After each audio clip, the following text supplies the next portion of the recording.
Do you have a theory about why liberals care so much that other people like Trump? Because he's like a completely morally bankrupt person that's But why should you care that I like him? Why well, should I you have care? accepted that you like him, but I think it's hard for people when they care about someone. Whoa. To say, This is the what perfect about, thing. Why do they care? Tell me why. What's well, because, underneath? Okay. Well, care leads to voting, and then voting leads to bad policies Why can I that not make be a life friend harder of yours for. if you like Trump? If he was your friend, I'd be much more chill about it. But because you like him, he's my president. Well, I think she's misdiagnosed. It has nothing to do with morality. Of You course don't it does. care about morality. Of course we do. Your party doesn't support standards of morality. Anything. What? You can do drugs. You can be homeless. You can hit people, rape people, let other murderers into the country. You can do all kinds of things. They don't judge. They're going to let don't the son judge. of Sam. You're going to let the son of Sam out of jail. The son of Sam. You guys apologize to a guy who tried to shoot the president. Keep the son of Sam. Your in morality. Judge said that. Don't talk to morality. Don't talk to Bill You Clinton guys about got morality. evangelicals to support a guy who has cheated on every single wife that he's had. What's up, everybody? Major retired Richard Ojeda here, and Fox News wants to lecture America about morality. Did I hear that right? The same Fox News that spent years defending Donald Trump while the MAGA movement literally rolled out a golden statue of the man and treats criticism of him like outright blasphemy.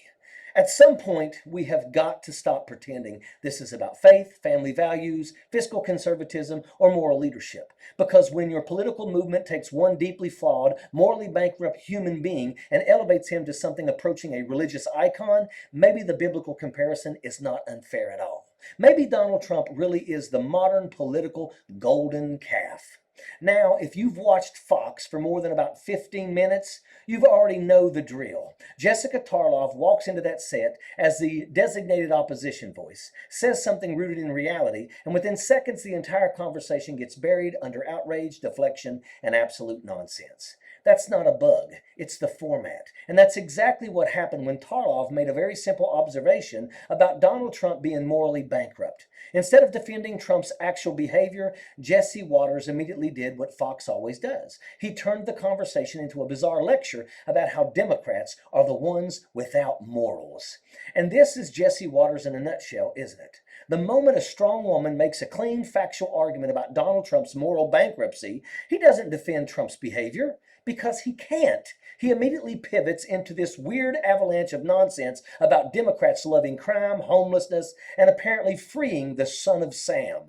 That's not journalism. That's not commentary. That's propaganda wrapped in a necktie. Because pathetic little worms like Jesse Waters don't debate facts. They filibuster reality until the audience forgets what the original question was. But since Jesse Waters to make morality the issue, let's actually talk about morality. Because not every Christian in America has signed on to this bizarre political worship act. This is the part that I really liked in verse 14.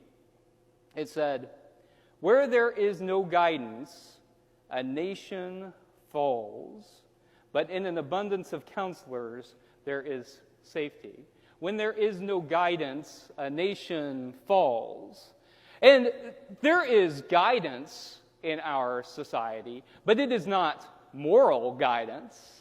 It is not ethical guidance. It is not compassionate or empathetic guidance. It is morally broke guidance that is leading to the crushing of our society, you see? Pastor Caleb J. Lyons, the anti-MAGA preacher, made a point that cuts right to the center of all of this mess when he argued that Christian nationalism is not Christianity and that blind loyalty to a political leader as though he were some divine figure is nothing more than idolatry. That's uncomfortable language for some people, but look around. We are talking about a movement that treats criticism of Donald Trump like heresy. A movement where questioning the man can get you excommunicated from the political tribe. A movement that has wrapped political identity so tightly around one man that for many followers, defending Trump has become inseparable from defending faith itself.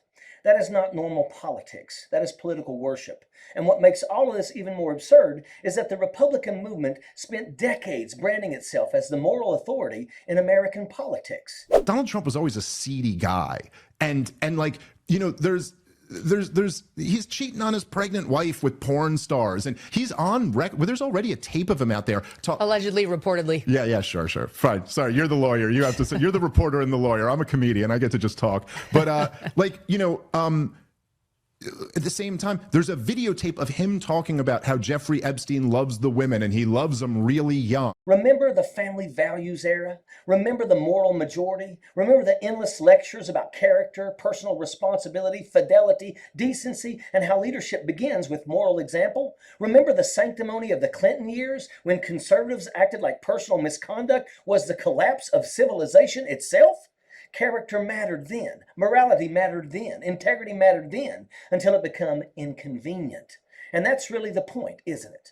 Because the defense of Donald Trump has never been built on ignorance. Nobody was fooled here. Nobody woke up one morning shocked to discover that Donald Trump might be a moral compromised human being.